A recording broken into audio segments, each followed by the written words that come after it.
Bonjour et bienvenue, voici notre tour d'horizon économique, géopolitique, énergétique et boursier. Nous sommes le lundi 23 décembre et pour comprendre comment tourne la planète finance pour cette entame de mois de janvier, entame de mois boursier bien sûr, c'est sur l'inforruptible et nulle part ailleurs. Et la thématique du jour, ce sera, c'est pas le Noël dont les marchés rêvaient. Ouais, on peut le dire, le père Powell nous a pourri le sapin édition 2024. Ça devait être la fête à Wall Street. On aurait peut-être même pu battre de nouveaux records en cette entame de semaine. En fait, nous sommes à 5 séances de la fin de l'année. Alors maintenant les jeux sont faits bien sûr, mais on aurait pu continuer peut-être de rêver, poursuivre sur notre lancée pour essayer de finir 2024 au plus haut. Bon, vous l'avez compris, ça sera pas le cas.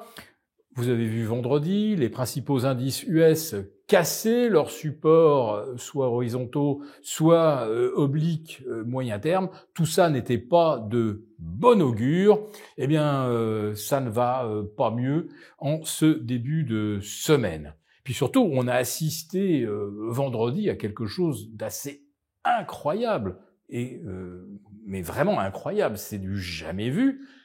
Les valeurs value du S&P 500.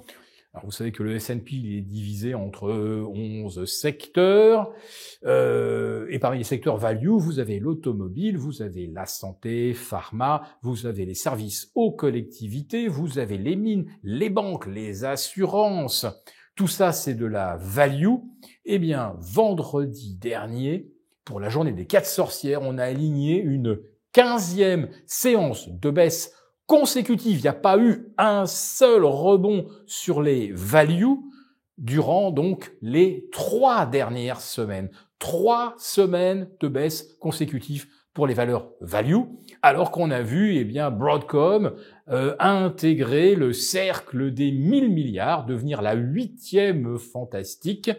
Broadcom qui permet donc aujourd'hui de forger l'acronyme les Batman, donc B pour Broadcom, N pour Nvidia, le T pour Netflix, et les autres, ce sont les GAFAM que vous connaissiez, qui étaient déjà au-delà des 1000 milliards, 2000 milliards, et même 3000 milliards pour Apple, Microsoft, et désormais Nvidia.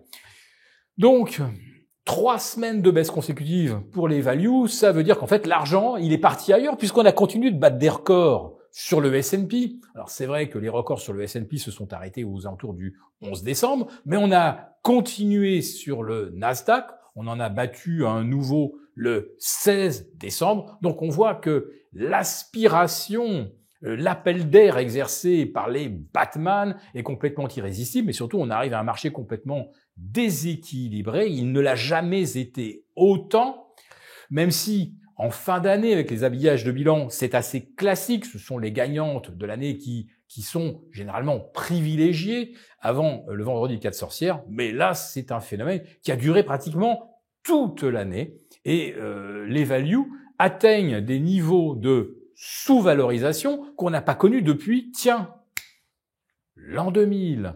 Et oui, il faut remonter à mars 2000 pour voir un écart de performance sur une année, sur 12 mois glissants, un écart aussi important entre les values et les growth, comprenez donc les valeurs de croissance. Le différentiel, il est colossal, puisque même au sein du S&P, si vous prenez les valeurs croissance, vous êtes sur une performance de plus de 45%, et si vous prenez les values, vous êtes en fait en repli de plus de 5%.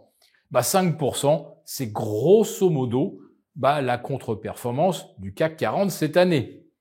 Bon, alors c'est vrai que le CAC 40, vous le voyez, il nous reste maintenant 4 séances avant la fin de l'année. Vous savez que c'est férié jeudi, donc les jeux sont faits. Le CAC 40, c'est certain, va enregistrer sa plus lourde contre-performance par rapport à l'Eurostoxx qui gagne encore 6%, par rapport au DAX qui lui gagne plus de 17%, par rapport au S&P 500 qui en gagne 23%, et bien sûr du jamais vu 33% et 33,5% même, 33% de sous-performance par rapport au Nasdaq. Ce n'est jamais arrivé. Alors, on va pas dire dans l'histoire, puisque le Nasdaq date de 1973, de mémoire, mais c'est des écarts qu'on n'a jamais constatés. Et puis on finit cette année également avec un autre constat, et personne n'aurait imaginé ce scénario, eh bien, que les marchés obligataires se retrouvent dans des positions presque de crise. Nous avons sur les OAT un rendement qui est repassé au-delà des 3,20%.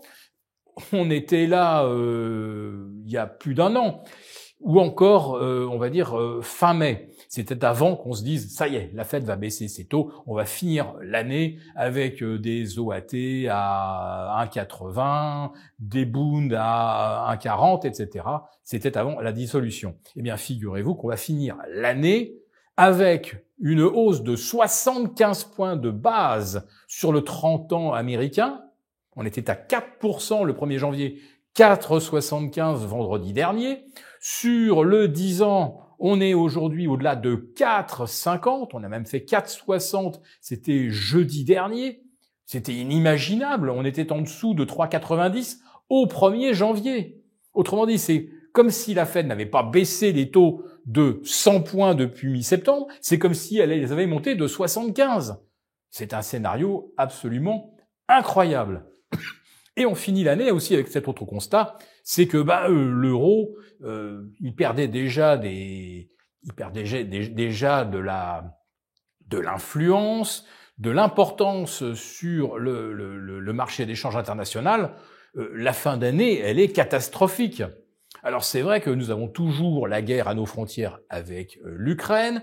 Il est vrai qu'on est sorti de l'histoire au Proche-Orient puisque maintenant vous avez la Turquie qui va probablement administrer une partie de la Syrie, Israël la partie Golan, vous aurez probablement une influence qatari ou saoudienne dans l'est du pays. Bref, on n'y est plus du tout, mais surtout, eh bien, c'est toujours le chaos politique en France, c'est toujours le chaos politique en Allemagne, avec la coalition Scholz qui a volé en éclats mercredi dernier. Et puis en France, entendez-vous cette petite musique de médias qui, jusqu'à présent, vouaient un culte à Emmanuel Macron et qui commence à balancer des anecdotes qui abîment fortement l'image du chef de l'État, et ça vient et ça surgit dans le monde avec Matignon surnommé la cage aux folles, des propos homophobes tenus à l'Élysée, des propos racistes tenus également par le président, et ça tombe mal au moment où il se rend à Mayotte. Bref, là, on a l'impression qu'on assiste à un lâchage des médias. Alors, on ne sait pas si M. Bayrou évitera une censure, mais ce qu'on sent déjà, c'est que le vent tourne pour le président de la République. Nous avons conçu à votre attention un rapport spécial que vous obtiendrez gratuitement en cliquant dans le lien en description de cette vidéo. Un rapport spécial qui analyse toutes les conséquences économiques, financières et patrimoniales.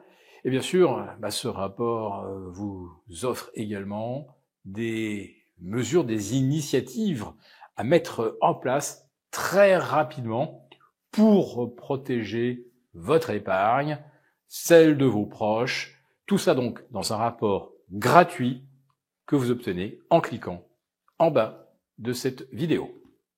Merci beaucoup d'avoir regardé cette vidéo. N'hésitez pas à réagir dans les commentaires ou à liker et partager cette vidéo si le contenu vous a plu. Et pour ne rater aucune de nos prochaines émissions, vous pouvez vous abonner à notre chaîne et activer les notifications. Et pour plus de contenu, n'oubliez pas que le dernier rapport rédigé par nos experts est accessible en cliquant sur le lien de description. On se retrouve tout de suite dans les commentaires et je vous dis à très bientôt pour une prochaine vidéo.